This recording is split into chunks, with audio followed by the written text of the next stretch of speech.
কেউ যদি আপনার এগেনস্টে কুফরি করে, বান মারে বা জাদুটোনা করে বা সেহের আইন হাসাদ এগুলোতে আপনাকে কষ্ট দেওয়ার চেষ্টা করে, রাতের আমলগুলোতে গুরুত্ব দাও। রাতের আমল বলতে বোঝাচ্ছি এই সন্ধ্যার পর থেকে যে রাতের জিকির আজগারগুলো আছে, সূরা মুলক, সূরা পারলে সূরা ওয়াকিয়া, পারলে সূরা কাফিরুন অবশ্যই, এছাড়াও সূরা বাকারার শেষের 2-3 আয়াত, সূরা আলে ইমরানের শেষের 10টা আয়াত, এগুলো গুরুত্ব দেওয়া রাতের আমল। রাতের বেলা ওরা কাজ বেশি করে, এরা কোন সময় কাজ বেশি করে? রাতেই বেশি কাজ করে। এই জন্য রাতের বেলা নিরাপদ থাকতে হলে আমলগুলো সন্ধ্যার পরে করে ফেললেই খালাস। করতে করতে করতে প্রতিদিন করতে করতে এমন একটা অবস্থা চলে আসবে যে তখন আপনি আধা ঘন্টায় দেখবেন সমাবল হয়ে গেছে, 1 ঘন্টা সমাবল হয়ে গেছে, চলে আসছে, অভ্যাসে চলে আসছে আর কি।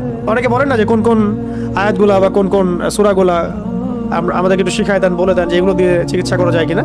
চিকিৎসা এগুলো সেলফ নিজেই করতে পারবেন আপনি। এটা যে বিশ্বস্ত ডাকির কাছে গেলেও তো ভালো, যদি নাও যান, নিজের এগুলো জানা থাকে, তেলাওয়াত সহি থাকে, আপনি ওযু করে বসে ওই আয়াতগুলো তেলাওয়াত করে পানিতে দম করতে পারেন। সেই পানি আপনি খাবেন, বাসায় ছিটাবেন, সেই পানি আপনি গোসলের পানিতে মেলাবেন, সেই গোসলের পানিতে আপনি 7টা বড়ই পাতা বেটে দিয়ে দিবেন, 7টা বড়ই পাতা পিষে দিয়ে দিবেন, দিয়ে ওই পানিটা যেটা আপনি পড়লেন, মানে সূরাগুলো যে পানিতে পড়লেন সেই পানিগুলো মিশিয়ে দিবেন। এই গোসলটা অনেক ইফেক্টিভ, অনেক ইফেক্টিভ।